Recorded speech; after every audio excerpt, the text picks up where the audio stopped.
Okay, so let's start the session. As usual, सबसे पहले आपको एजेंडा बता दूं। आज जो हम डिस्कशन कर रहे हैं, एज सच हमारा आज हाइबरनेट का फर्स्ट लेक्चर है, बट क्योंकि आप में से 95% लोग फ्रेमवर्क नाम की चीज पहली बार पढ़ रहे होंगे, पहली बार आप इस फ्रेमवर्क की तरफ आ रहे होंगे, तो आज का लेक्चर बहुत जनरलाइज्ड होगा। आज हम बहुत जनरल टर्म्स में बात करेंगे। फ्रेमवर्क क्या होता है, फ्रेमवर्क पढ़ना क्यों जरूरी है, और जावा में वो पॉपुलर फ्रेमवर्क्स कौन कौन से हैं जो एज अ डेवलपर आपको अपने करियर में सीखने चाहिए। सो मैं आपको प्रिसाइसली आज का एजेंडा बता दूं। आज हाइबरनेट के बारे में बात तो होगी ही होगी, और बहुत सारी बातें होंगी जो आपको आपकी करियर गाइडेंस देंगी। अगर आपने जावा या कोर या एडवांस जावा तक कर ली है, तो what should be the next path you should follow. क्योंकि आप जानते होंगे इंडस्ट्री लेवल पे इंटरव्यू में कोर जावा जरूर पूछी जाती है, बट जो टास्क होता है, जो प्रोजेक्ट्स आपको मिलते हैं, उनमें कोर के बेसिस पर, एडवांस के बेसिस पर नेक्स्ट टॉपिक जो आपको अप्लाई करना होता है, that is frameworks. So let's start of the session. सबसे पहले एजेंडा, पहला पॉइंट आज हम डिस्कस करेंगे फ्रेमवर्क्स क्या होते हैं। क्योंकि मुझे लगता है इतनी अवेयरनेस यहाँ जितने लोग लॉग्ड इन है सबको होगी कि लैंग्वेज कोई भी हो, पाइथन हो, पीएचपी हो, जावा हो, ये फ्रेमवर्क सबके साथ जुड़ता है ना। सबके साथ सुना होगा ना आपने। अगर पाइथन करते हैं तो फ्लास्क नाम का एक फ्रेमवर्क लोग करते हैं, जैंगो करते हैं, पीएचपी करते हैं तो लारावेल करते हैं, कोड इग्नाइटर करते हैं। ऐसे ही जावा है, ऐसे ही डॉटनेट है। एक लैंग्वेज दुनिया में ऐसी नहीं है जो बिना फ्रेमवर्क के आज के कॉम्पिटिटिव एरा में सरवाइव कर जाए। इवन जावास्क्रिप्ट जैसी लैंग्वेज जो बहुत टाइम से मार्केट में है, उसमें भी आप नोटिस करिए मैक्सिमम काम उसके फ्रेमवर्क्स पे होता है, चाहे वो एंगुलर हो, चाहे वो रिएक्ट हो, चाहे वो व्यू जेएस हो, कोई भी जेएस का फ्रेमवर्क हो। दैट मीन्स जो आप बेसिक प्रोग्रामिंग करते हैं, जो आप बेसिक लैंग्वेज पढ़ते हैं, वो सिर्फ बेसिक पार्ट आपको देता है प्रोजेक्ट डेवलपमेंट का। प्रोजेक्ट्स कोर लैंग्वेज पे नहीं बनते, they are built upon frameworks. But क्योंकि आपको तो नहीं पता फ्रेमवर्क क्या है, तो आज इस पे हमारी ज्यादा बात होगी कि इतनी डिपेंडेंसी कंपनीज की फ्रेमवर्क पे क्यों होती है, क्यों हर कंपनी ये मानती है। आज से कम तकरीबन 10 साल पहले एक्सपीरियंस लोगों से फ्रेमवर्क मांगे जाते थे। आज मैं आपको जॉब वैकेंसीज के पोस्ट दिखाऊंगा और आप उसमें देखना, अगर आप 0 ईयर्स का एक्सपीरियंस भी रखते हैं तो भी कंपनी एक्सपेक्ट करती है कि आपने जावा में कम से कम 1 या 2 फ्रेमवर्क्स करे हों, ताकि जब आप कंपनी ज्वाइन करें वो सीधे आपको किसी भी दूसरे फ्रेमवर्क पे ट्रेन करके अपनी जरूरत के हिसाब से मोल्ड कर पाए। तो 10 साल पुराना जॉब सिनेरियो अलग था, 10 साल बाद का जॉब सिनेरियो अलग हो चुका है। नेक्स्ट पॉइंट जो आज हम बात करेंगे, बहुत सारे स्टूडेंट्स को लगता है फ्रेमवर्क और लाइब्रेरी एक ही चीज होती होगी। उन्हें लगता है अगर मैं जावा पढ़ रहा हूं तो मैं Java dot lang, Java dot util ये सब यूज करता हूं, ये भी तो फ्रेमवर्क्स ही हुए। नहीं, बिल्कुल नहीं। आज सबसे पहला पॉइंट हम यही डिस्कस करेंगे, फ्रेमवर्क और लाइब्रेरी में डिफरेंस क्या है। इनफैक्ट हम सेशन स्टार्ट करेंगे इस डिस्कशन से, लाइब्रेरी क्या होती है और वो फ्रेमवर्क से कैसे अलग है। उसके बाद हम बात करेंगे जावा के उन टॉप फ्रेमवर्क्स के बारे में जो मार्केट में अवेलेबल है। नॉट नेसेसरी कि आप सब पढ़ें, बट कम से कम 1 या 2 पढ़ें, ताकि आप किसी भी दूसरे फ्रेमवर्क पे ट्रांसलेट कर लें, अपने आप को शिफ्ट हो जाएं। क्योंकि ये भी मानकर चलिएगा हर फ्रेमवर्क का एक लाइफ स्पैन होता है, और उतना लाइफ स्पैन जाने के बाद उसकी जगह दूसरा फ्रेमवर्क ले लेता है। जैसे आई थिंक अगर आपको इतना इंटरेस्ट फ्रेमवर्क्स में है और आप इस सेमिनार में, इस फर्स्ट लेक्चर में आए, तो आप ये भी जानते होंगे कि जावा का एक बेहद पॉपुलर फ्रेमवर्क स्प्रिंग है। सुना है आपने स्प्रिंग का नाम, राइट? जिस पॉपुलैरिटी पे आज स्प्रिंग है, आज से तकरीबन 12-15 साल पहले वो पॉपुलैरिटी स्ट्रट्स की थी।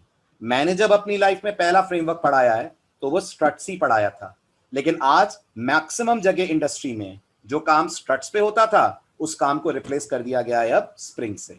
तो हर फ्रेमवर्क का एक लाइफ स्पैन है, और इस समय हाइबरनेट और स्प्रिंग अपने प्राइम टाइम पे चल रहे हैं, यानी ये अपनी पॉपुलैरिटी के बिल्कुल पीक पे हैं। आने वाला समय इनकी पॉपुलैरिटी का ही समय होगा, और फिर हो सकता है कोई ऐसा फ्रेमवर्क आए जो फ्रेमवर्क इनकी नॉलेज के बेस पर आपको दूसरे कॉन्सेप्ट के ऊपर लेकर जाए। इसलिए अगर आप जावा डोमेन में काम करते हैं, सिर्फ कोर करना, सिर्फ एडवांस करना, आप बहुत बड़ा नुकसान कर रहे हैं आज के कॉम्पिटिटिव एरा में। एटलीस्ट एक फ्रेमवर्क और उस पर एक प्रोजेक्ट आपके रेज्यूमे में आना चाहिए। ऐसा मैं नहीं कह रहा हूं, ऐसा वो कंपनीज कह रही हैं जो वैकेंसीज दे रही हैं, even for persons having 0 year of job experience. Next, fourth point जो आज हम डिस्कस करेंगे, हाइबरनेट और स्प्रिंग क्या है। इतने सारे फ्रेमवर्क हैं जावा के, बट इन जो फ्रेमवर्क्स को इतना पॉपुलर क्यों माना गया है। इतने सारे फ्रेमवर्क हैं जावा में, बट इन्हें जावा की बैकबोन क्यों बुलाया गया है? What are the reasons these frameworks are so popular? Yes Prishti, yes, मैं अभी आप लोगों से कोर्स डिस्कस करूंगा, पूरे मॉड्यूल्स डिस्कस करूंगा, अपन बात करेंगे हाइबरनेट में क्या होगा, स्प्रिंग में क्या होगा, और बैच का स्केड्यूल कैसे चलेगा। फाइन, आप आराम से बस लेक्चर सुनो, लास्ट में खूब सारे डाउट्स अपन सॉल्व करेंगे।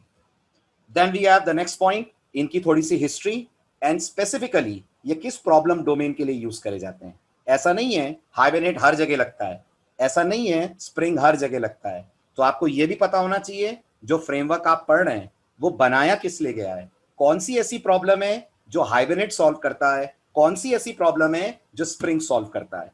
Right, then next, learning path क्या होना चाहिए? क्या मैं सीधे इन फ्रेमवर्क से शुरू कर सकता हूं? क्या कोर जावा के बाद इन फ्रेमवर्क्स पे आ सकता हूं, या एडवांस पढ़ना जरूरी है? अगर जरूरी है तो कितना जरूरी है? ये सब एक बड़ा सा क्वेश्चन मार्क बच्चों के दिमाग में होता है। इतना होता है कि आज मैं सी का बैच पढ़ा रहा था तो मुझसे सी के बैच के बच्चों ने पूछा, सर हम हाइबरनेट पढ़ सकते हैं? सोचिए, क्रेज उनको भी इतना है, लेकिन वो भी सी पढ़ रहे हैं, अभी एक फंक्शन कॉल करना सीखा है उन्होंने, and they are willing to join Hibernate batch. तब मैंने उनको समझाया अभी नहीं, अभी आप अगर आ गए फर्स्ट लेक्चर में तो अगले दिन फिर आओगे ही नहीं। रीजन भी ये कि कुछ चीजें आपको लैंग्वेज में होनी चाहिए फ्रेमवर्क की नॉलेज के लिए। Then next we have, market में ऐसी कौन सी कंपनीज हैं, बड़ी companies, big companies, Fortune 500 companies जो इन फ्रेमवर्क्स के ऊपर काम करती हैं। फाइनली फ्रेमवर्क का जॉब मार्केट क्या है, एंड एट लास्ट ये जो कोर्स आप यहां पढ़ेंगे उसके क्या कंटेंट्स होंगे, क्या कवरेज होगा, क्या टॉपिक्स पढ़े जाएंगे, और आपका सबसे बड़ा कंसर्न क्या, फीस कितनी होगी, है ना? सीखना सिखाना तो चलता रहेगा, पैसे कितने देने पड़ेंगे वो भी इस लेक्चर में अपन डिस्कस करेंगे। फाइन, नेक्स्ट, चलिए तो अब शुरू करते हैं सेशन, टेक्निकल डिस्कशन स्टार्ट करते हैं। मोस्ट इंपॉर्टेंट टॉपिक, लाइब्रेरीज क्या होती हैं। अब आपने अगर कोर जावा के बेसिक्स भी पढ़े तो आई कैन गारंटी आपने ये शब्द जरूर सुना होगा। इनफैक्ट मैं तो कहता हूं आपने सिर्फ सी भी पढ़ी है तो आपने लाइब्रेरी फंक्शंस नाम सुना है, जैसे print app, scan app, they all are library function. फटाफट बताइए अपने अपने वर्ड्स में, what is a library? Library क्या होती है? जल्दी जल्दी जवाब दीजिए फटाफट। वेरी गुड, लाइब्रेरीज बने बनाए मेथड्स, बने बनाए फंक्शंस होते हैं। अगर मैं जनरल बात करूं तो, अगर मैं जावा की बात करूं तो लाइब्रेरीज का मतलब pre defined classes, pre defined methods, और जावा में क्या होता है क्लासेस और मेथड्स के अलावा इंटरफेसेस, इन सब का कलेक्शन अगर आप एक ब्लॉक के अंदर रख दें तो आप मानते हैं वो ब्लॉक अपने आप में बन जाता है library.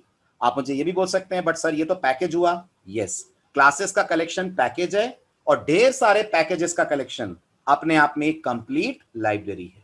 A class can be kept inside a package, all such packages जो एक पर्टिकुलर टास्क कर रहे हैं they can be kept inside something which is called as a library. For example अगर आपने JDBC पे काम करा है तो आपने देखा होगा आप ड्राइवर्स के लिए जो जार फाइल डाउनलोड करते हैं वो जार और कोई नहीं है, वो लाइब्रेरी है। उस लाइब्रेरी के अंदर आपको कई सारे पैकेजेस मिलते हैं और उन पैकेजेस में आपको कई सारी बनी बनाई क्लासेस और बने बनाए इंटरफेसेस मिलते हैं। So to be very simple, library is a set of predefined methods और क्लासेस और इंटरफेसेस जो किसी कॉमन प्रॉब्लम को सॉल्व करने के लिए बनाई जाती है। मतलब ये प्रोजेक्ट होते हैं या ये प्रोजेक्ट में एज अ सब टास्क यूज होते हैं? क्या बोलते हैं, ये प्रोजेक्ट्स हैं या ये प्रोजेक्ट में एज अ सब टास्क हैं? वेरी गुड, ये प्रोजेक्ट नहीं है, ये किसी प्रोजेक्ट में एज अ सब टास्क यूज होते हैं ताकि मेरे और आपके जैसे डेवलपर्स इनको यूज करके अपने काम को सिंप्लीफाई कर पाए, अपने काम को इजी कर पाए। राइट, नेक्स्ट क्वेश्चन, ये लाइब्रेरीज मिलती कैसे हैं, आती कहां से हैं? तो इसके दो आंसर हैं। कुछ लाइब्रेरीज ऐसी हैं जो लैंग्वेज के साथ बंडल करके आपको दी जाती हैं, आपको इनके लिए कुछ डाउनलोड नहीं करना पड़ता। जैसे सी में प्रिंट एफ चलाना है, क्या करना पड़ेगा? आपका जवाब है कुछ नहीं, प्रिंट एफ ऑलरेडी कंपाइलर के अंदर अवेलेबल है। जावा के अंदर मुझे सिस्टम क्लास यूज करना है, मैथ क्लास यूज करना है, कुछ नहीं करना, they already are a part of Java packages जो जेडीके के साथ आपको मिलते हैं। But not every library comes with Java. Java इतनी वास्ट है, जावा का यूज इतना ह्यूज है कि जितनी जावा आपको लाइब्रेरीज नहीं देती है। जावा समझ रहे हैं? जब मैं जावा कह रहा हूं तो मैं किसको टारगेट कर रहा हूं? जेडीके। जावा से मेरा मतलब जेडीके मानिएगा। तो जितनी लाइब्रेरीज आपको जेडीके नहीं देता है उससे कई गुना ज्यादा लाइब्रेरीज आपको थर्ड पार्टी वेंडर्स से मिलती हैं। थर्ड पार्टी वेंडर मतलब थर्ड पार्टी वेंडर मतलब वो कंपनीज जिन्होंने आपके लिए खूब सारी क्लासेस और फंक्शंस बना के रखे हैं, वो आपको ये क्लासेस और फंक्शंस अवेलेबल कराते हैं ताकि आप उन्हें अपने प्रोजेक्ट्स के अंदर यूज कर पाएं। कुछ एग्जांपल्स कोट करता हूं, बात फटाफट आपके समझ में आएगी। Number 1, java.lang। We all no ये जावा की कोर लाइब्रेरी है, जावा का कोर पैकेज है। इसके अंदर हमें वो बेसिक क्लासेस मिलती हैं जो ऑलमोस्ट आप हर प्रोग्राम में यूज करते हैं। तो कहना है से स्ट्रिंग java.lang से आने वाली एक लाइब्रेरी है, एक क्लास है, एक लाइब्रेरी क्लास है to be very precise, yes. और स्ट्रिंग के अंदर खूब सारे मेथड्स होते हैं जो हमारी day to day string processing को सिंप्लीफाई कर देते हैं। मुझे इन मेथड्स को बनाना नहीं पड़ता, मैं सीधे इन्हें अपने प्रोग्राम में कर लेता हूं कॉल।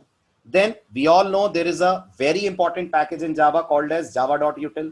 ठीक है, आप जिसे पैकेज बोल रहे हैं उसी को आप टेक्निकल वर्ड्स में लाइब्रेरी भी कह सकते हैं।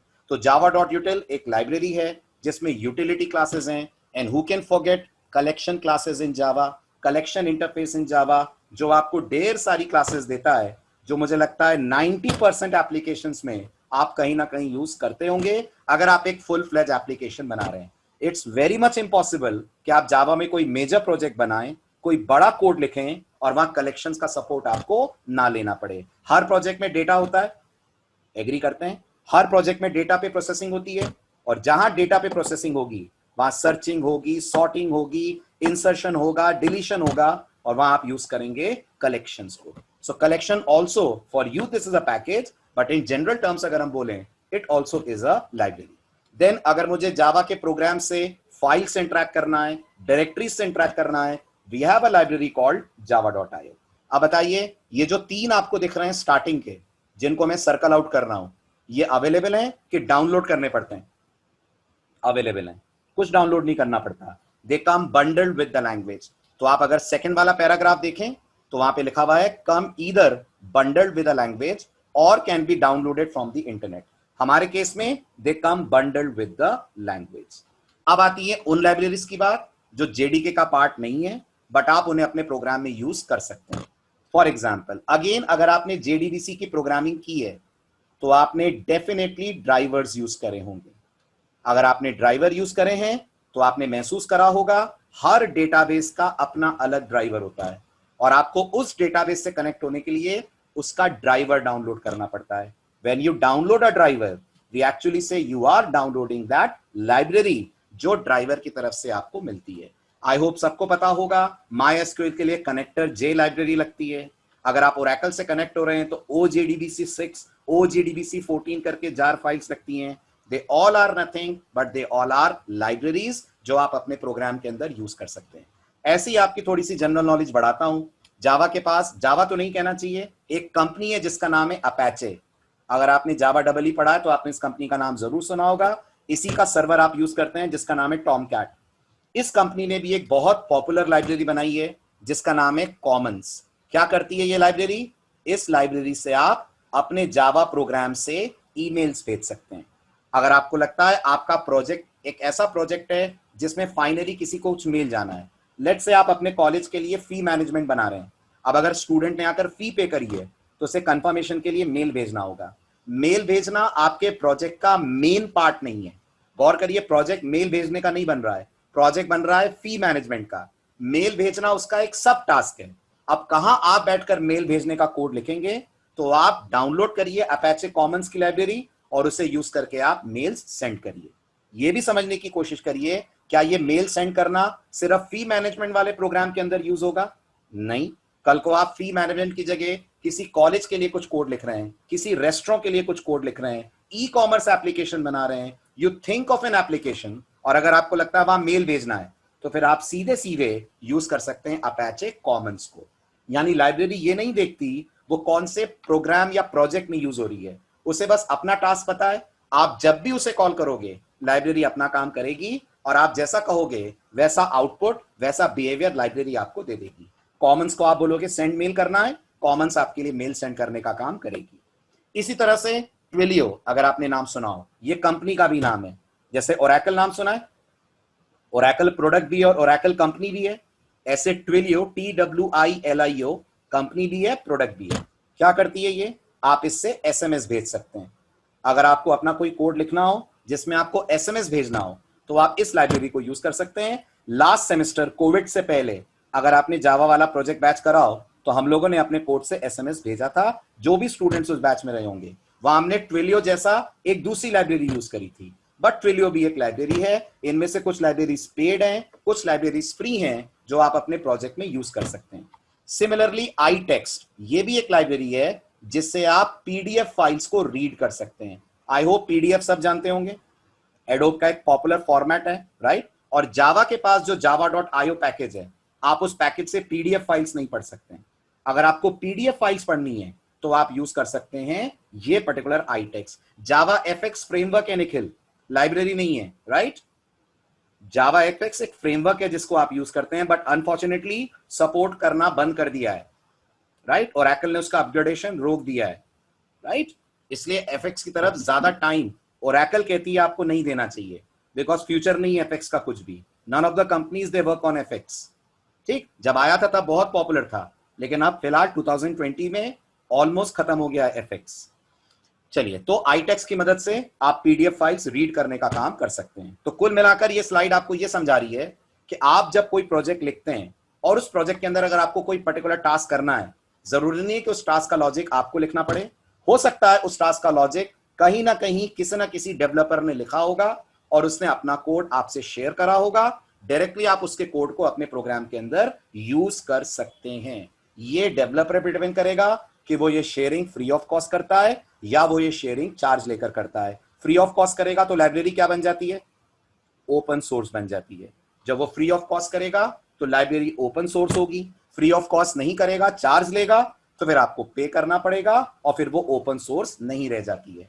तो इनमें से कुछ ऐसी लाइब्रेरीज हैं जो ओपन सोर्स हैं, कुछ ऐसी लाइब्रेरीज हैं जो ओपन सोर्स नहीं है। आप यूज कीजिए, बट आप उनके कोड को मॉडिफाई नहीं कर पाएंगे।